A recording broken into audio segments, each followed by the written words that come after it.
কবর দেওয়া যখন শেষ হয়ে যাবে, কয়েকটা মিনিট আমার কবরের আশপাশ দিয়ে ঘোরাঘুরি করবেন। কবরের ময়দানে যখন আশপাশ দিয়ে চতুর্দিক দিয়ে যখন ঘোরাফেরা করবেন, তখন কোনো ফেরেশতার সাহস নাই যে আমার কবরের ময়দানে আযাবের ব্যবস্থা করে। মুসলমান ইমানদার আল্লাহর গোলাম 3 নাম্বার আবদার হলো, যখন সমস্ত মানুষ চলে আসবে তখন 3টা প্রশ্ন করা হবে। কয়টা প্রশ্ন? সবাই বলেন, কবরের ময়দানে কয়টা প্রশ্ন করা হবে? মার রব্বুকা ওয়া মান দীনুকা ওয়া মান নাবিয়্যুকা। এই 3টা প্রশ্নের জবাব যদি কোনো বান্দা দিতে পারে, আল্লাহ পাক রব্বুল আলামিন তার জান্নাতে যাওয়া সহজ করে দেবে। বলো সুবহানাল্লাহ।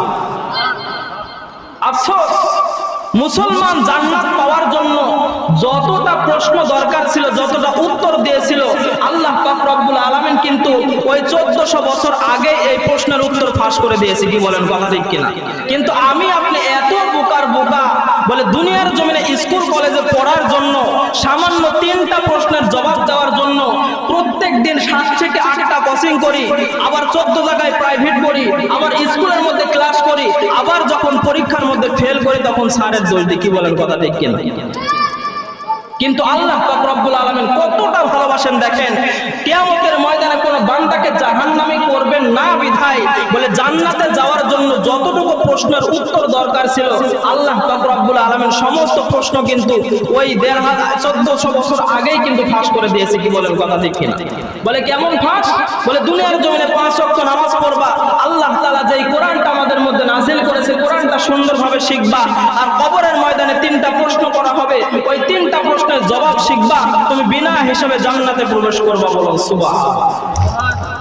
হযরত খাদিজা রাদিয়াল্লাহু তাআলা আনহা এই 3টা আবদার যখন শেষ হয়ে গেল, তখন থেকেই রাসূল সাল্লাল্লাহু আলাইহি ওয়াসাল্লামের মুজিজা প্রকাশ পেল। রাসূল সাল্লাল্লাহু আলাইহি ওয়াসাল্লামকে আল্লাহ পাক রব্বুল আলামিন উত্তম চরিত্র দিয়ে দুনিয়ার জমিনে প্রেরণ করেছেন। বলে তিনার চরিত্র, তিনার কথা, তিনার চলাফেরা দেখে লক্ষ লক্ষ কাফেরদের বড় বড় নেতারা ইসলাম গ্রহণ করেছে। বলো সুবহানাল্লাহ। আল্লাহ পাক রব্বুল আলামিন বিভিন্ন মুজিজা তাদেরকে দিয়েছে। বলে কেন, কেমন মুজিজা? একবার মক্কার জমিনের মধ্যে আল্লাহ পাক রব্বুল আলামিন বৃষ্টি বর্ষণ করা একেবারে বন্ধ করে দিয়েছেন। সমস্ত মানুষ দোয়া করে, ইয়া আল্লাহ আমাদের মাঝে বৃষ্টি বন্ধ হয়ে গেছে, আমাদের বৃষ্টি দাও। যতক্ষণ পর্যন্ত না তারা নিজভাবে নিজ দায়িত্বে দোয়া করতেছেন, ততক্ষণ পর্যন্ত আল্লাহ পাক রব্বুল আলামিন বৃষ্টি গ্রহণ করে না।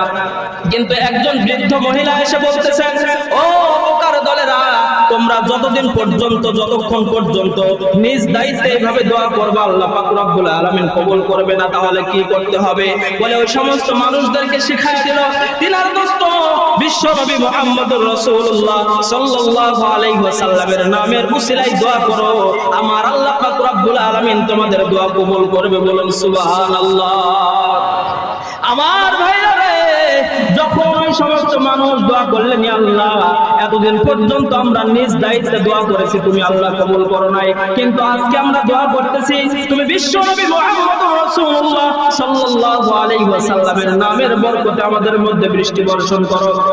সঙ্গে সঙ্গে আল্লাহ পাক রব্বুল আলামিন হযরত মিকাইল আলাইহিস সালাতু ওয়াস সালামকে ডাক দিয়ে বলতেছেন, মিকাইল তুমি যাও, এতদিন পর্যন্ত আমার বান্দারা দোয়া করেছেন কিন্তু আমি আল্লাহ পাক রব্বুল আলামিন যাচাই করার জন্য বৃষ্টি দেই নাই, কিন্তু আজকে যেহেতু আমার দোস্তের নামের উসিলায় দোয়া করেছেন, আমি আল্লাহ পাক রব্বুল আলামিন আর বৃষ্টি বর্ষণ না দিয়ে পারলাম না, তুমি মিকাইল যাও, তারা যেই সমস্ত এলাকার মধ্যে বৃষ্টি চায় ওই সমস্ত এলাকার মধ্যে বৃষ্টি দিয়ে ভরপুর করে দাও। বলো সুবহানাল্লাহ।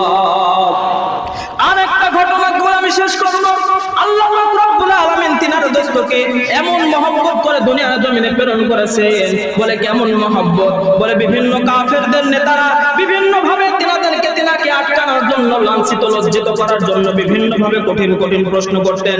একবার একজন কাফেরদের নেতারা একটা মরা পাখি নিয়ে রাসূলের দরবারে ছুঁড়ে মেরে বলতেছেন, ইয়া রাসূলুল্লাহ আমি শুনেছি আপনার বাবার নাম আব্দুল্লাহ, আপনি নাকি শেষ জামানার রাসূল। তাহলে এই রাসূল যে আপনি সত্য রাসূল আমাকে প্রমাণ দেন। ওই মরা পাখিকে নিক্ষেপ করেছেন, ওই কাফেরের সন্তান ওই মরা পাখি নিক্ষেপ করার পর বলতেছেন, ইয়া রাসূলুল্লাহ, আপনি যদি সত্য নবী হয়ে থাকেন, নবী হয়ে থাকেন, তাহলে আপনার সামনে যেই মরা পাখি দিতেছি, এই মরা পাখিকে জিন্দা করে দেখান। বলুন সুবহানাল্লাহ।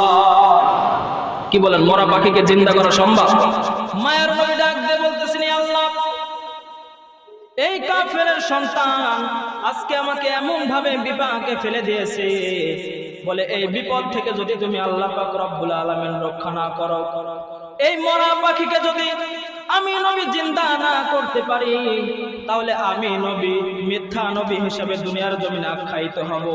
আল্লাহ পাক রব্বুল আলামিন হযরত জিবরাইল আলাইহিস সালামকে ডাক দিয়ে বলতেছেন, না জিবরাইল, তুমি আমার দোস্তকে গিয়ে জানিয়ে দাও, আমি আল্লাহ পাক রব্বুল আলামিন যেভাবে দুনিয়ার জমিনে আপনাকে প্রেরণ করেছি, আর দুনিয়ার জমিনে সম্মান রক্ষার খাতিরে আমি আল্লাহ পাক রব্বুল আলামিন আপনার সম্মান রক্ষা করব। বলুন সুবহানাল্লাহ।